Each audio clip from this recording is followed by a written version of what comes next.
नमस्कार, आपके साथ मैं हूं अर्पिता आर्य और आप देख रहे हैं सारा देश 100 खबरें। देशद्रोह के आरोपी और जेएनयू छात्र संघ के अध्यक्ष कन्हैया कुमार ने विवादित बयान दिया। जेएनयू में एक कार्यक्रम के दौरान कन्हैया ने कहा कि कश्मीर में सेना के जवान महिलाओं का बलात्कार करते हैं। कन्हैया ने कहा कि देश में अलग अलग लोगों के बीच मतभेद है, लेकिन देश और संविधान को बचाने के लिए मुद्दे जो हैं उसे किसी भी प्रकार से उसमें मतभेद नहीं होने चाहिए। अंतरिम जमानत पर छूटे कन्हैया ने कहा कि वो आजाद हिंदुस्तान में समस्याओं से आजादी के लिए संघर्ष कर रहा है और करता रहेगा।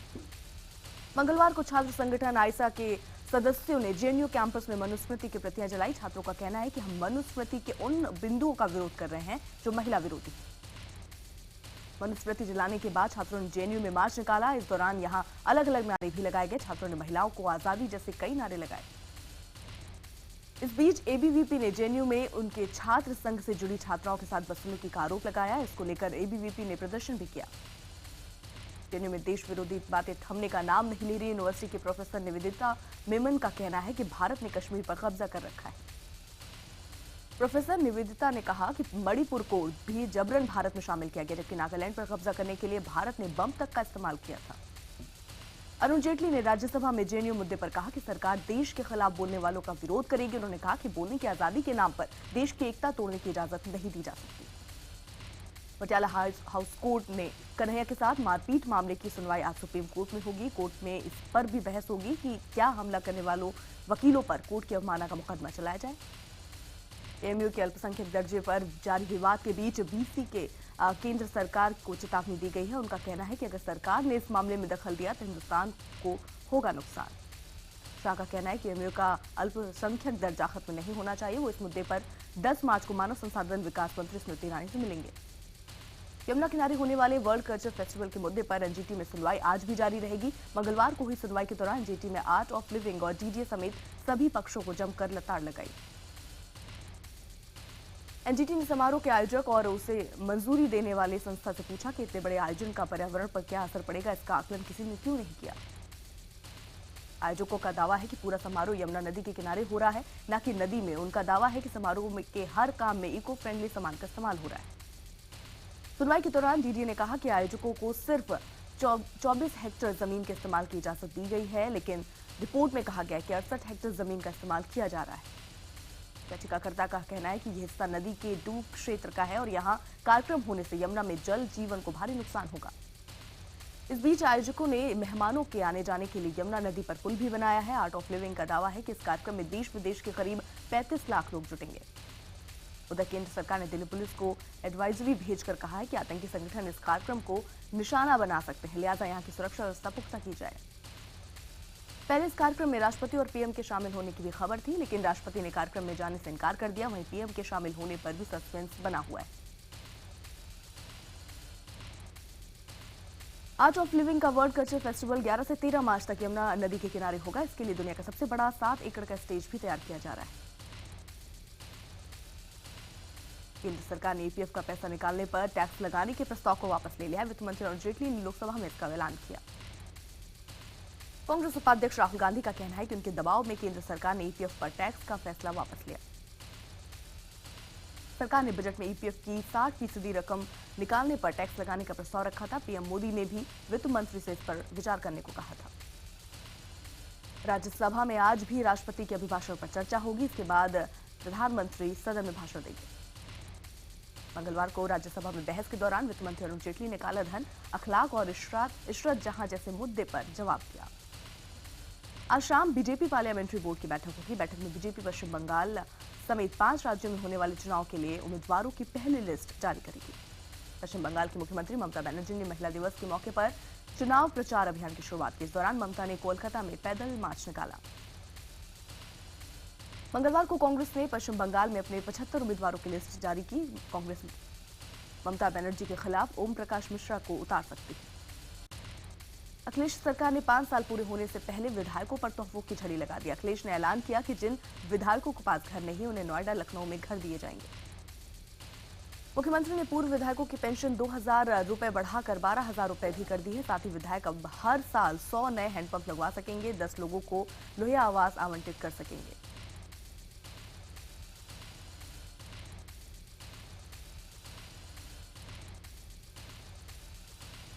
दिल्ली के सीएम अरविंद केजरीवाल ने फिर से सीबीआई पर सवाल खड़े किए। उन्होंने कहा कि उनके कर्मचारियों को पूछताछ के बहाने बुलाकर परेशान किया जा रहा है।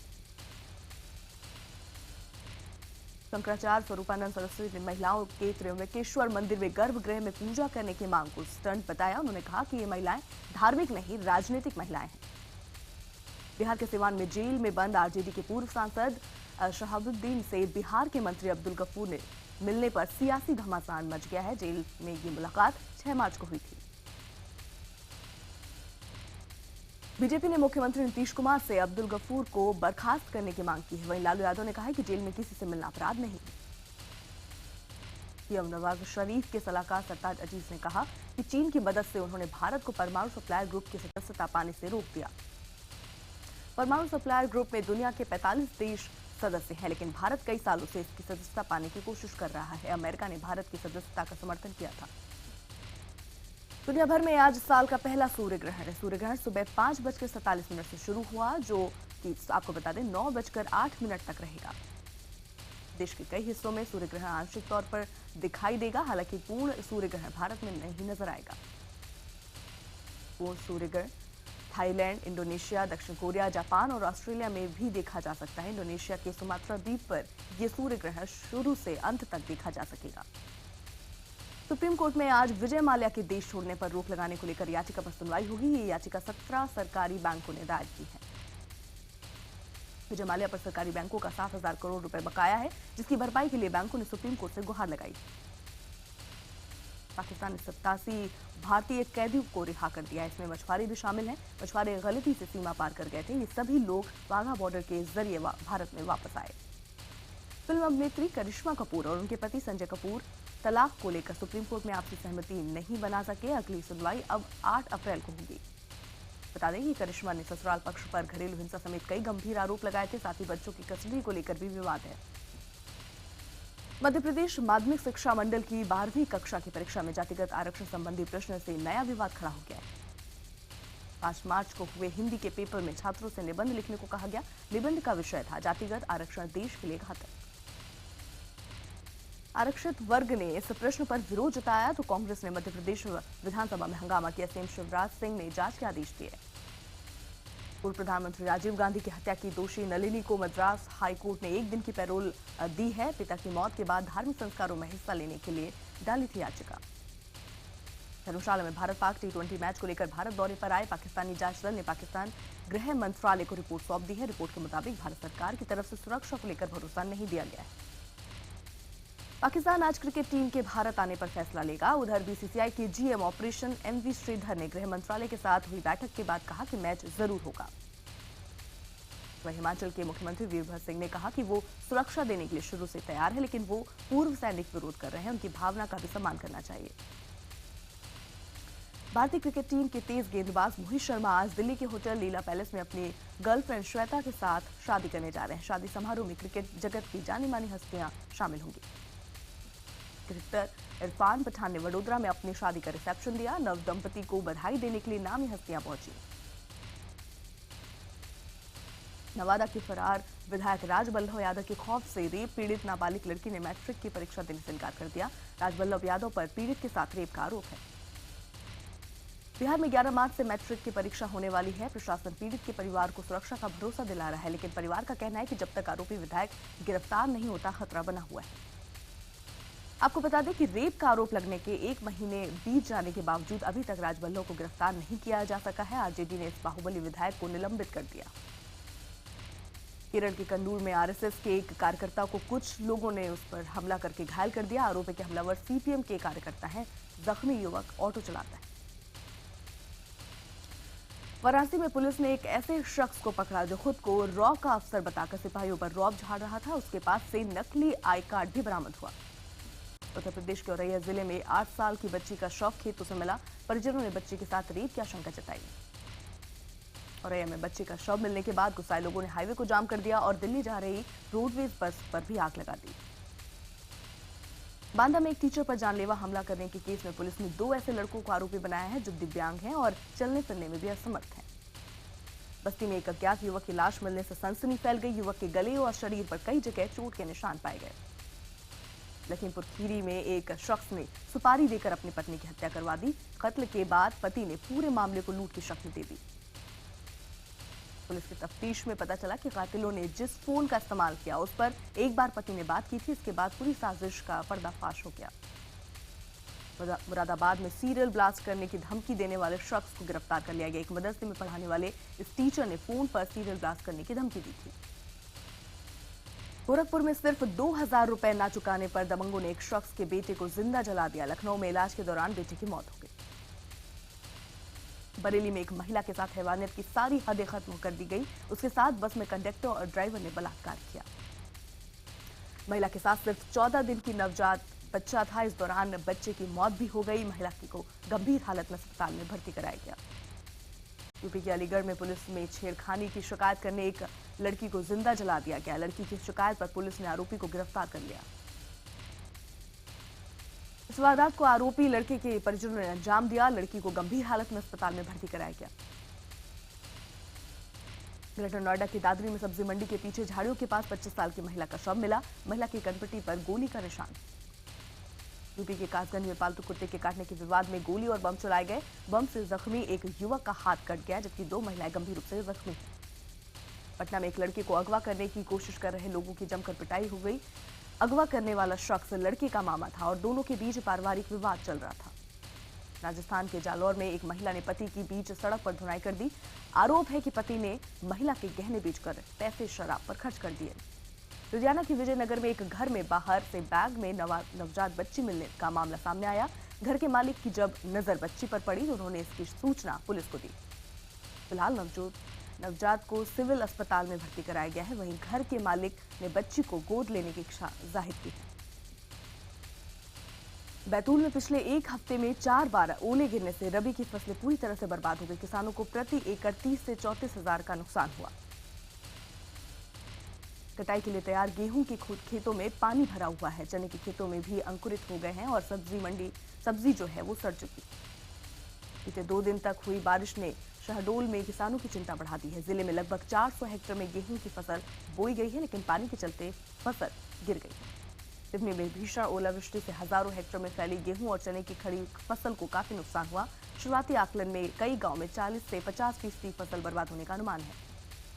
ग्वालियर में तेज बारिश और ओले गिरने से 40 गांवों की फसल चौपट हो गई। गेहूं, सरसों के साथ साथ आलू और हरी सब्जियों की पैदावार भी नष्ट हो गई। मध्य प्रदेश के मुख्यमंत्री शिवराज सिंह चौहान आज चंबल इलाके का दौरा कर किसानों का हाल जानेंगे। इन इलाकों में ओले गिरने से किसान तबाह हो गए। छत्तीसगढ़ के कोरिया जिले में तूफान और ओले की वजह से गेहूं, चना और मटर की फसल बर्बाद हो गई। किसानों का कहना है कि पिछले 40 साल में मौसम की ऐसी मार नहीं झेली। वाराणसी में लगातार बारिश की वजह से गेहूं की पक्की फसल बर्बाद हो गई। साग सब्जी उगाने वाले किसानों पर भी मौसम की मार पड़ी। यूपी के फतेहपुर में किसानों ने मुआवजे की मांग को लेकर प्रदर्शन किया और सड़क पर जाम लगाया। ओले गिरने से इन किसानों की फसलें बर्बाद हो गई। अंतर्राष्ट्रीय महिला दिवस के मौके पर मुंबई में सीएसटी स्टेशन का रंग बदला नजर आया। पूरा जो स्टेशन था वो गुलाबी रंगों में रंगा नजर आया। बॉलीवुड महानायक अमिताभ बच्चन ने अपनी आने वाली फिल्म ईद की शूटिंग दिल्ली में शुरू कर दी। अमिताभ ने सोमवार को ट्वीट पर इसकी जानकारी दी। बॉलीवुड की बिंदास बाला विपाशा बासु ने अपने बॉयफ्रेंड करण सिंह ग्रोवर से सगाई की बात को अफवाह बताया। डायरेक्टर शशांक खेतान की आने वाली फिल्म बद्रीनाथ की दुल्हनिया में एक बार फिर से वरुण धवन और आलिया साथ नजर आएंगे। द जंगल बुक में हिंदी वर्जन में फिल्म जगत के कई बड़े सितारे इरफान खान, प्रियंका चोपड़ा, नाना पाटेकर, शेफाली शाह और ओम पुरी ने आवाज दी है। इस फिल्म में इंडियन अमेरिकन एक्टर नील सेठी ने मोगली का किरदार निभाया है। भारत में द जंगल बुक 8 अप्रैल को रिलीज होगी। कपूर एंड सन्स फिल्म को हिट करवाने के लिए एक खास गीत तैयार किया जा रहा है। तमिल वर्जन के इस सॉन्ग को बेनी दयाल ने हिंदी भाषा में गाया।